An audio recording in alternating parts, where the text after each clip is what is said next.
The twin suns beat down on the cracked desert floor, casting long shadows between jagged rocks and sand-swept ridges.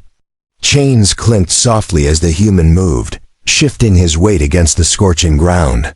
Sweat clung to his skin. His lips were dry, but his eyes were sharp as they locked onto the figure in front of him. She wasn't just any alien. She stood tall with skin like polished sapphire, muscles toned like a warrior's, but curved like a dancer's. Her golden eyes shimmered with both rage and restraint. And behind her, swaying slowly, was a long tail, not just any tail, but one pulsing with faint energy. Joran grinned, ignoring the pain in his wrists. "Nice tail," he muttered with a crooked smirk. For a split second, her posture shifted, just enough to betray surprise. Then her knees bent, not in weakness, but in some ancient reflex, like instinct meeting something primal. That's when it happened. Her tail flared to life with a sudden burst of bright blue flame. It crackled without burning the air. It hissed without heat. And yet, the energy in that moment made the sand vibrate beneath his knees. She stepped closer, not blinking, not smiling. "You shouldn't have said that," she whispered. "I'm guessing compliments aren't a thing on your planet?" He replied, raising an eyebrow. She tilted her head, scanning him. "You are either brave or foolish. Humans are not supposed to speak freely here. Especially not to a Firenai. Especially not to me." "I didn't get the handbook," Joran said, tugging at his chain. "So what happens now? You roast me with that flaming tail, or—" She didn't answer. Instead, she raised her hand, and the flames vanished in an instant. Only the faint glow remained in the tip of her tail. The crowd of guards standing behind her didn't dare move. He noticed them now, dozens of them, all watching, none interfering. That meant this was a test, or a punishment, or both. "What do you want with me?" he asked, not flinching even. As she crouched in front of him, "You're the first human caught within the Forbidden Zone," she said. "That makes you valuable. Or dangerous, maybe both. Is that why I'm still breathing?" He asked. She didn't answer. Her hand reached out, not to strike, but to touch the chain between his arms. At her touch, it dissolved into dust. His hands dropped to his sides, free but trembling. He could have attacked. He could have run. But something in her eyes said he shouldn't. Not because she would kill him, but because she didn't want him to. "What's your name, human?" she asked. "Joran. You?" "Commander Syria of Clan Vorthal. Last of my bloodline. Keeper of the flame rite. Sounds important," he said, brushing sand from his knees. "It was," she said quietly. "Until the humans came." Joran's gaze hardened. "We didn't start the war." "No," she said, rising to full height again. "But you finished something older than you know." Her voice had shifted. It carried weight now. Not just rank, but pain. History. Memory older than any treaty. The silence stretched between them like a line drawn in the sand. Then a low growl echoed from the cliffs above. Something moved. Something massive. Syria didn't blink. "It followed you, didn't it?" Joran looked up slowly. A shadow shifted. Stones tumbled down the slope. "Yeah," he said. "It was chasing me when I crossed your barrier. I didn't exactly have time to ask permission." She turned, tail flicking behind her. "Then you brought a death beast into sacred ground." "This is worse than trespassing." Joran stood, slowly, his muscles aching. "I didn't have a choice." Syria drew a curved blade from her side. It shimmered with the same blue fire as her tail. "Then let's see if you're useful alive." He smiled, the first real one since the crash. "Now we're talking." The rocks above shifted again as the growl echoed louder. Joran could see the shadow clearly now. It was no ordinary beast. It was massive reptilian, and armored in jagged scales that shimmered like black glass in the sunlight. The creature's eyes glowed crimson. Its claws dragged across stone with deep, screeching sounds. It had tracked him across the desert, over cliffs, through storms. Now it had found him again. Syria moved first. She stepped in front of Joran without hesitation. Her tail flicked upward, pulsing with flame. The guards still did not intervene. This was not their fight. Joran stood straight, rubbing the soreness from his wrists. He looked at her back, then at the creature above. "You don't even know me," he said. "Why?" "Protect me?" She didn't look at him. "Because you're still breathing. And whatever that thing is, it doesn't belong here any more than you do." The beast leapt from the cliff. Its weight crashed into the sand with a thunderous roar. Its body was as long as 3 transport carriers, and its jaw opened wide enough to crush a shuttle. Syria shouted something in her native tongue. A ring of blue fire burst around her feet. The heat was real now. Even Joran felt it on his skin. She charged first. Her blade gleamed as she slashed at the creature's leg. The flame cut into the black armor, leaving a glowing wound. The beast responded with speed that didn't match its size. It turned, tail whipping through the air. Syria ducked under it and rolled clear. Joran grabbed a broken spear lying in the sand. His body screamed in protest, but he didn't hesitate. He ran toward the side of the monster while its attention stayed on her. He drove the spear into its underbelly, just below a plate of armor. It didn't pierce deep, but it was enough to make the beast roar in pain and twist toward him. It raised one clawed foot. Joran braced himself. But before it struck, a searing flash of blue light struck its eye. The creature reeled back, howling. Syria stood again, palm extended. Her tail blazed brighter than before. Her body seemed to absorb the heat of the desert itself. "You'll die if you stay close," she shouted over the noise.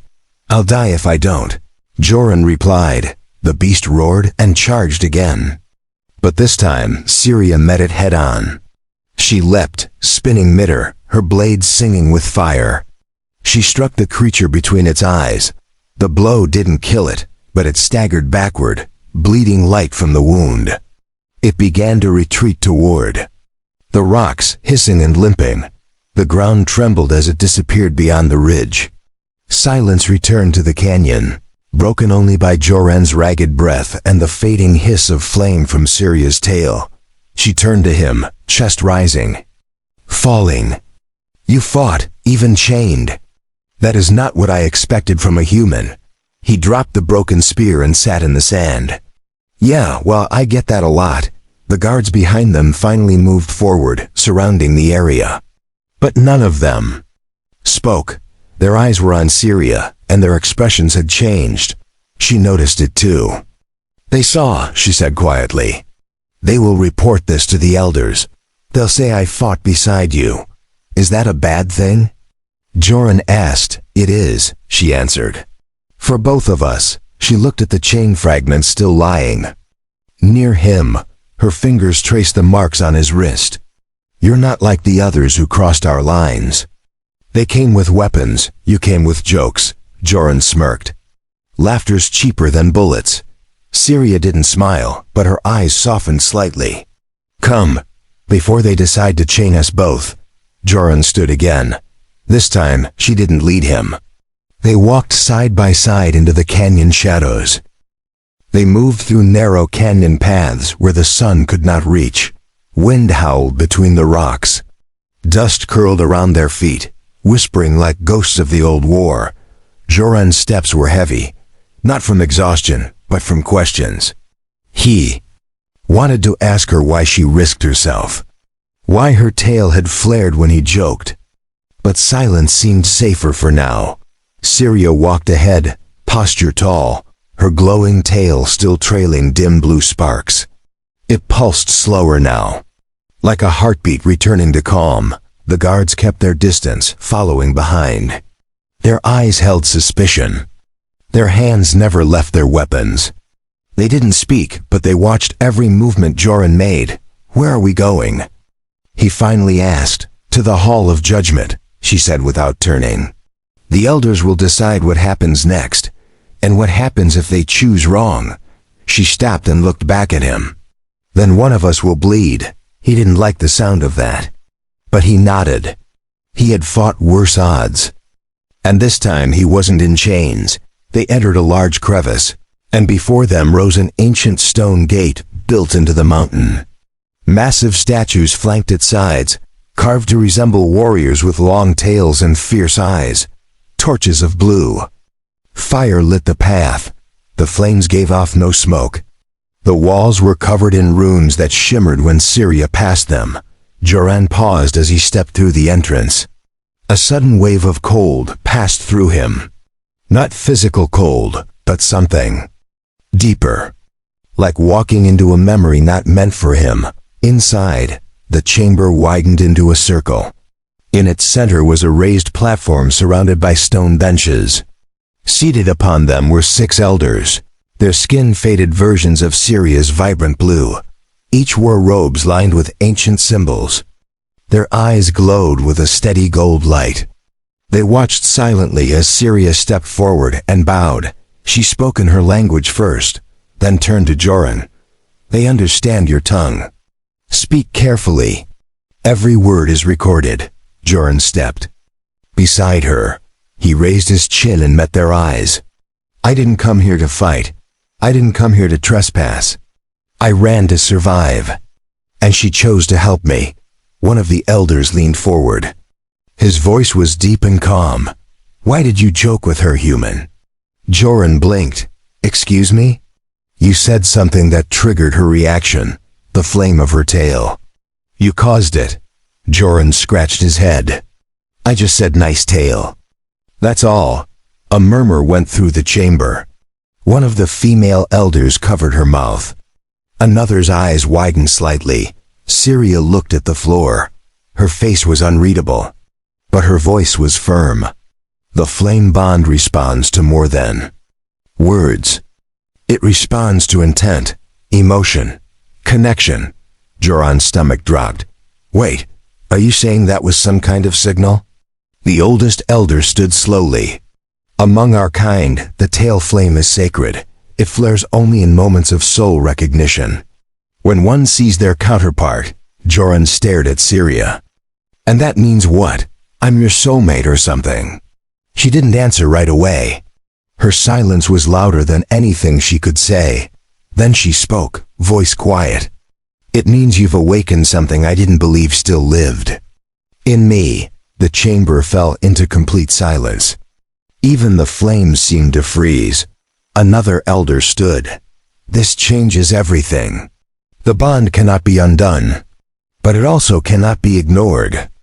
You must prove it real or face the rite of severance." Joran didn't like the sound of that. "What is that exactly?" "It is the trial where 2 must survive a night in the wastes together. If the flame remains by dawn, the bond is true. And if it goes out?" The elder turned away. "Then both lives are forfeit." Joran looked at Syria. She met his gaze without fear. "Well," he said, "guess we're going camping." The desert stretched endlessly beyond the sacred walls. The wastes were not made for life. They were made for judgment. That was why the rite had to happen here. Joran adjusted the pack they gave him. It held dried rations, a flask of filtered water, and a knife that looked too ceremonial to be useful. Syria wore her armor again. Her tail dimmed to a low glow. 2 guards stood at the ridge, watching silently as Joran and Syria took their first steps into the Deadlands. The wind picked up, dry and biting, carrying dust that stung the eyes. They didn't speak for a long while. The sun began to set behind twisted rocks. The sky bled from gold to crimson, and shadows lengthened across the cracked earth. "What exactly are we supposed to do?" Joran finally asked, breaking the silence. "Survive until dawn," Syria replied. "That's the rule. Together. No flame, no fire. Only each other." He looked over at her. "No fire? Seriously?" "It's part of the test. If we light a fire, the elders claim we interfered with fate. It must be the bond that keeps us alive, not tools. Joran groaned and kept walking. Great, so now the universe wants to see if we cuddle or die. She didn't laugh, but her lips moved slightly. You're lucky I don't report that to the guards. You're lucky I didn't die during the trial. I'm still sore from that thing's claws. They reached a curved wall of stone where the wind was softer. Syria knelt and pressed her hand to the ground. She nodded once. We'll stay here. The rock shields us from 3 sides. Joran dropped the pack and sat heavily on the dirt. He stared at the horizon, where stars were beginning to blink into view. The silence out here was thick. Why is this trial even needed? He asked. I didn't ask for a bond. I didn't even know it was possible. Syria sat across from him, knees drawn up. Our people fear what they can't explain. The bond is rare, and with an outsider, unheard of. They don't want it to be real, but it is, isn't it? She didn't answer. Instead, she looked at her tail. The flame at its tip pulsed once, faint and soft, then faded to a quiet blue. Glow again. He watched her carefully. What does it feel like? That energy? Like recognition, she said. Like being seen without speaking. It's terrifying. He nodded slowly. I think I felt it when you burned the chain off me. They sat in silence again. The cold came quickly in the desert.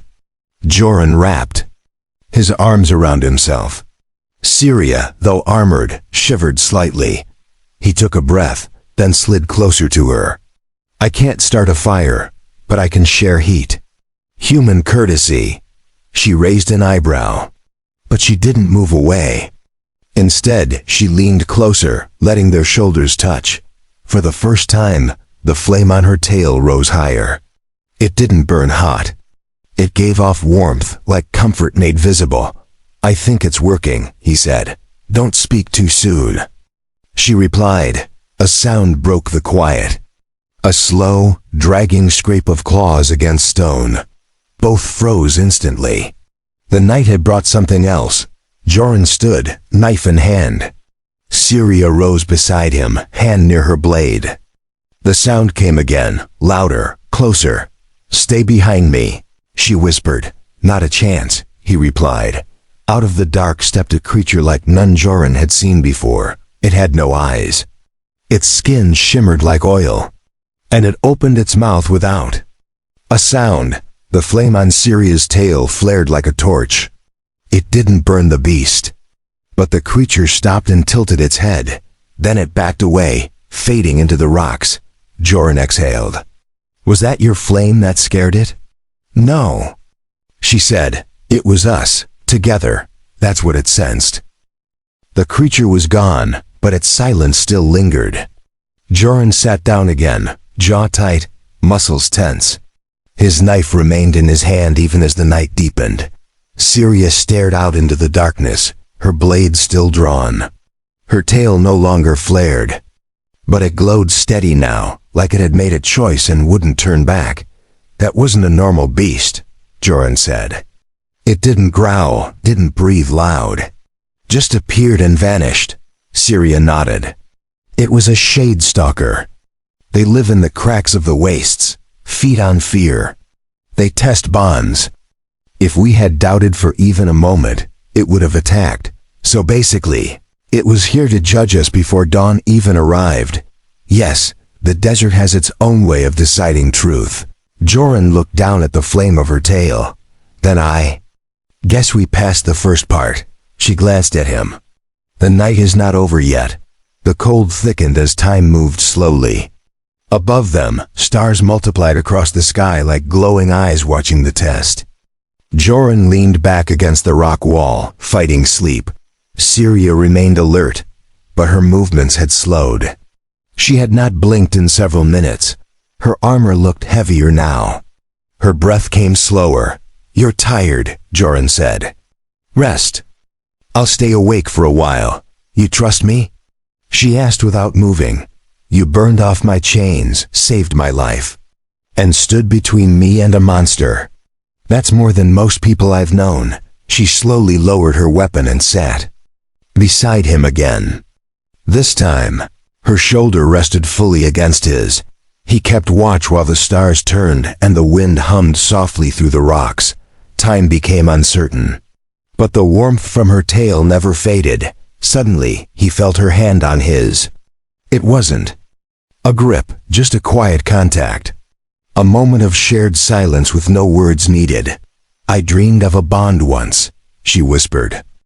"When I was a child, but they told me it was a myth. That the flame inside us could die before we even knew it was there." "And now?" he asked. She didn't speak. But the light of her tail grew slightly brighter, painting soft blue on the stone beside them. A faint light began to peek on the horizon. Not from fire, from the first hint of morning. The air shifted as the stars began to fade into gray. Joran stood slowly, knees stiff. Syria stood beside him. Neither spoke. They just looked at the sky, waiting for what it meant. When the sun finally breached the rocks, the light touched the tip of Syria's tail. It did not dim. It flared with quiet, steady fire. Joran smiled. "So what now? We live?" She nodded. "The bond held. We return. The rite is complete." They began walking back toward the edge of the wastes. There were no monsters this time, no trials. Only the long silence of the land that had judged them. The same two guards were waiting when they arrived. They looked, surprised to see the two alive and walking side by side. Neither of them said anything. One turned and blew a small horn. The sound echoed toward the canyon, calling the elders. As they waited, Syria turned to Joran. "Do you regret it?" He raised an eyebrow. "What? Surviving? Bonding with a blue-skinned warrior who shoots fire from her tail?" She narrowed her eyes. He chuckled. "No, not even for a second." When the elders arrived, the fire of Syria's tail still burned. None dared question the truth it carried. The oldest elder stepped forward and spoke with a solemn tone. "The rite is witnessed, the flame endured. The bond is sealed." The elders returned to the chamber where judgment had begun. Syria and Joran stood in the center once more, but everything felt different now. There was no chain, no threat, just silence and attention. The elder who had spoken before raised his staff. The bond was tested. The wastes did not consume you. The flame remained. It is now law. Joran shifted slightly, unsure whether to bow or salute. Syria stood firm. Her tail lit like a slow-burning star. Another elder stepped forward. "This is the first bond between our kind and a human. You must understand what this means." Syria nodded. "I do. But understanding does not erase fear, nor change hearts overnight." Joran glanced at the faces surrounding them. Some were thoughtful, some were clearly uncomfortable, and some were cold with resentment. One of the younger elders spoke sharply. "The bond may be real, but it does not make him one of us. The laws of our clans cannot be rewritten for a stranger."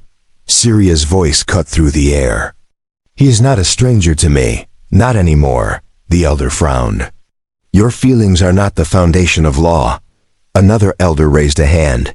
"And yet, the bond is older than our law. It existed before words, before rules. It cannot be ignored." Joran looked between them all. "So what exactly are you deciding here? Whether I go free, or whether I die despite surviving your trial?" A long silence followed. Then the oldest elder stepped forward again. "You are free. The bond protects you. But freedom does not guarantee safety." Syria turned to Joran. "It means they won't kill you. But they won't protect you either. Some will still see you as a threat. I've been called worse." Joran muttered. They were escorted out of the hall with no cheers, no ceremony.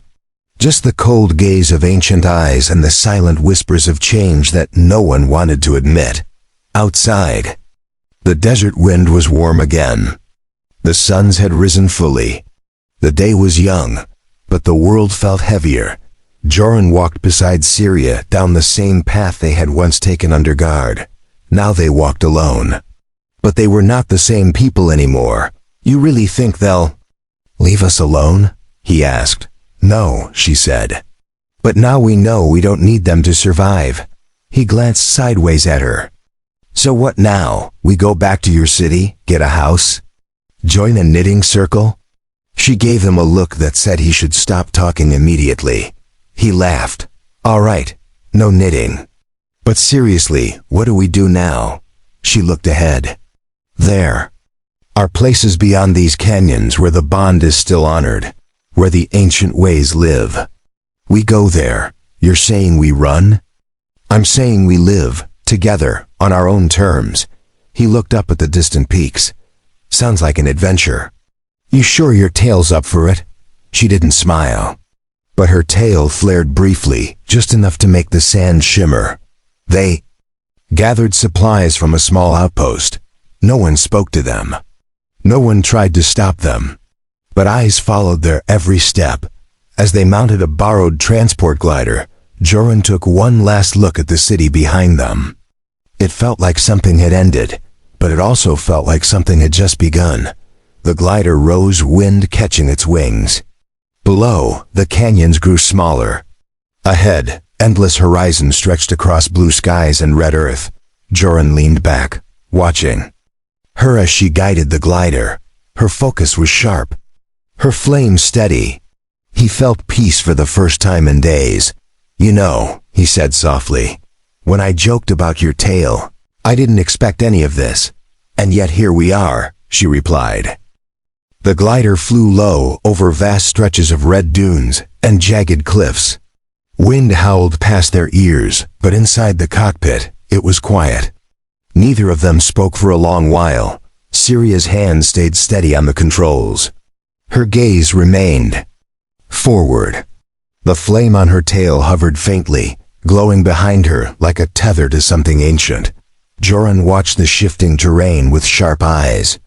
It reminded him of maps drawn by survivors, places too dangerous to mark, places where rules didn't matter. They passed over broken ruins swallowed by sand. Towers leaned at angles. Cracked statues of warriors with tails like Syria's stood half buried in dust. What is this place? Joran finally asked. Old cities, she answered. From before the Flame War, before the clans fractured. You think one of these places will take us in? She nodded. Not all of them forgot the bond. Some still remember what it means. Joran leaned back. And if they don't? Then we build something ourselves. They flew on until the sun dipped low again. The sky turned violet and deep gold. At last, Syria pointed ahead. A canyon split the land, and inside it was a city built into the stone itself. Structures were carved directly from the canyon walls. Bridges spanned the air between ledges. And in the center, a tall spire pulsed with blue fire at its peak. Joran whistled low. Well, that's dramatic. Syria didn't smile. It's called Vurith. Hidden by tradition. Protected by fire. If anywhere remembers what we are, it's here. They landed the glider on a rocky platform guarded by cloaked figures. The guards had strange markings across their arms, and no visible weapons. Syria stepped down first. Her movements were calm, but there was tension in her jaw. Joran followed, keeping close. One of the guards approached and pulled back their hood. It was a woman older, with silver blue skin and a long tail braided with firestones. Her eyes narrowed on Syria's tail. The flame is true, she said without greeting. And it burns beside a human. Unexpected. We seek passage. Syria said firmly. And recognition. The guard turned her gaze to Joran. And what does he seek? Joran met her stare without blinking. Peace, and a place where I'm not hunted for the way her flame responds to me.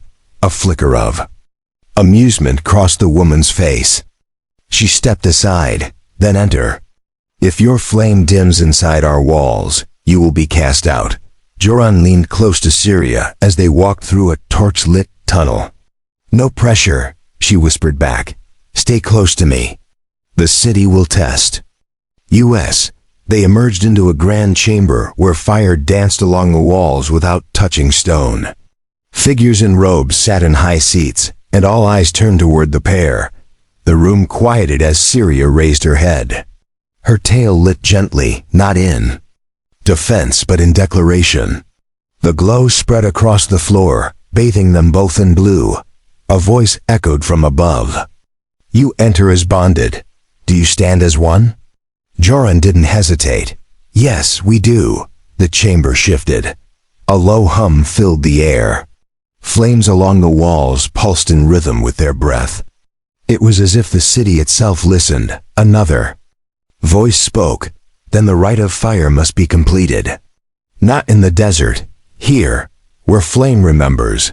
Syria stepped forward. "We accept," Joran followed. "Whatever it takes." They were led down beneath the chamber, through winding tunnels lit only by their own shadows. At the end stood a great door, etched with symbols neither of them could read. Syria placed her hand on the seal. The door opened silently. Behind it was a space of pure light, and within it, something ancient waited. Asterisk, the chamber of light hummed.